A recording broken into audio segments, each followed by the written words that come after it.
Mama wakwaba midi ede Addo searching mesrel na wa subscribe to my channel. Me a notification bell no so for more news.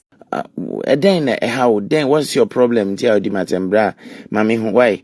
Oh mami who oh yeah right to say so di matema men so and to say so be di matem. Why?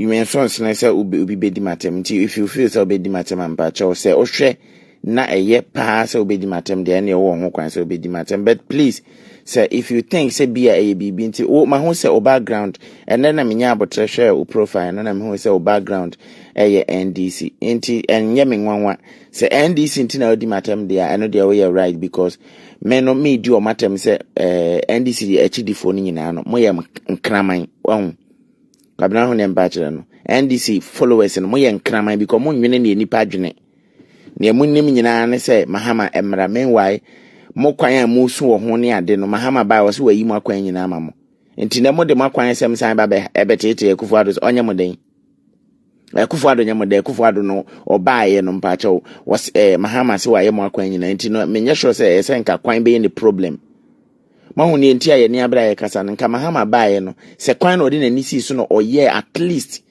emu 60% and 70% kura na ka papa baaye no we me the problem. What you say? Enti mesre say NDC inti now be di matter. Go ahead. You can insult me, but the truth remain the same. Uni nyina so a odi di matter man pacho na wagina ye why. Ye no uhu yesa no ya dwen mu do ye. Nti obi akeke ntimi sori ma medi atem why me da say kwabna. Ai sa guy no free drop o. Ai boy no free drop kwabna kiss na kana asem no ma hu say you can't do the work. Oh, has say, is that guy not from Drobo? Oh, free Drobo. Last 2 years, no be didn't breme. Oh, last year, you know, be didn't mammy say, boy, no, yet more a TV station na.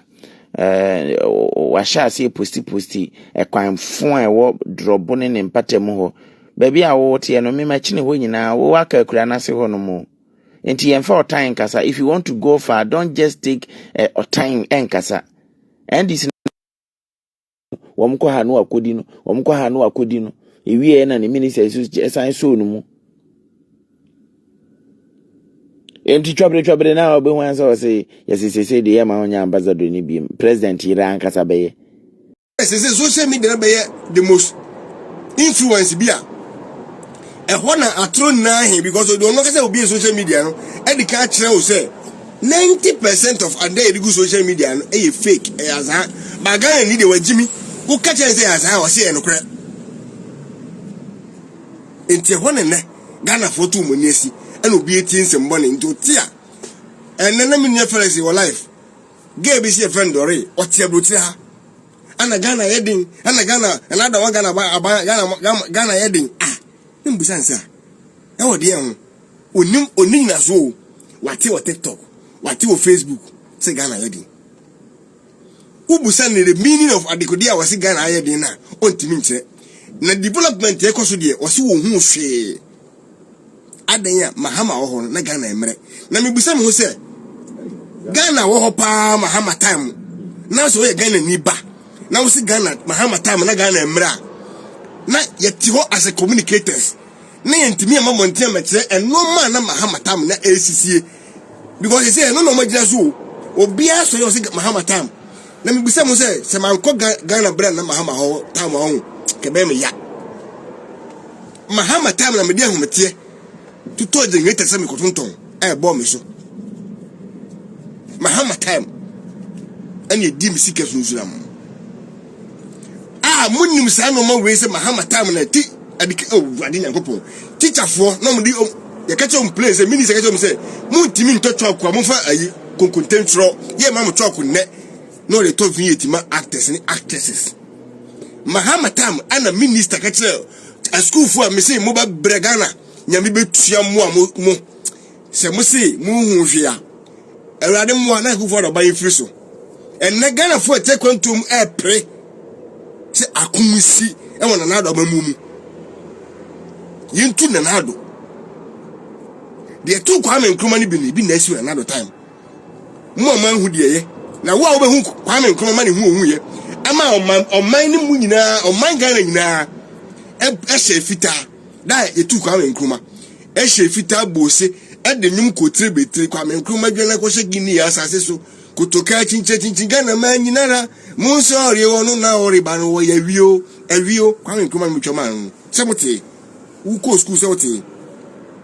Ene wiase nyina nipa ebo ni din ne wiase nenum no Kwame Nkrumah yesi Kwame Nkrumah ekronfo Kwame Nkrumah bo man fom Kwame Nkrumah impobonefo Kwame de na Kwame Nkrumah ye biara na man nim mpanifo bi bonkrofo pa se enti sa ene nam so masoja ban ban ya eno man Nkrumah be ye nna sa ton ni na Rollins ne tiri asem e be ton no mani na se sa ne hepe de aye what you as a communicator na obit ye control ha e say no won mo na e hye nkofo so aha ko de busa o akon esi African countries ni na no akon esi God bless you me ho ye na ho ye de maso me hu so ba so God bless you akon esi si wo akwantu mo na no kire me one military owo kronum ana odi sa ku ni bae kire me omu na betra buti ha ana omuni abrofra ba ya adwene obesu anim de ana omudo mpase akọ Ghana Africa no makoyeku omu yeku no so wi a no mu nya seat ni wi a no magwa sesa ene ya ja me e pamo no enkwase de odi ba ye bi no ana omu so di bi ye no e de na eso Gambia en sesa e ben na ba fe ye west e koma ba ye west utimi ne ho but ne enkrofo te kwantu mu ha e apili se Ghana soldier for em na we hwe video be 3 na omsto ebi so te Dubai obi so te Saudi obi so te Israel obi so te e apili to Ghana military say sore no mu nkoko empam akufo ado God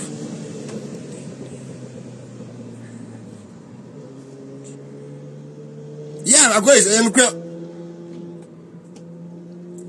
catch on mine say Matthew me ho ye na so ai long time I no kro me oba me page so chepa me say we ja me follow so fe no oba dia na follow page me sere what you say hwes nipa do ate Ghana wa hu se o ka akon asem ye jimi fo na ye free Ghana na ye tukwan ye ba bia tra no ana ye press enkwase asem we say ensi because ono ate Ghana ho akon ni si a woni kwase na wote ho no na be ka no woni na wo si na omugu fie no wonu no mbidi we wan yentra ha na mo so mo tra ho no na mo nyi sika ni na mo ji sika ndi wi ara maka mo to adwom mo a mo se mo nkasa no mo communicators no akon si a na offer e be kan isi o mo emabunu no egusu ye campaign no na mo press akon wasa besi akufo re ni na say I don't care na wo mahama ne NDC fo na mo pre no na mani abra na onua TV yetimi kan o general say na to force wo parliament kasa say ku gitare enye na enso oh God who drunk for attention no say you say ku gitare enye enti no ye nto ba ne ensesa abato tam so enti die na abasa wo kire ufi so you smart so you smart hurry up say ku gitare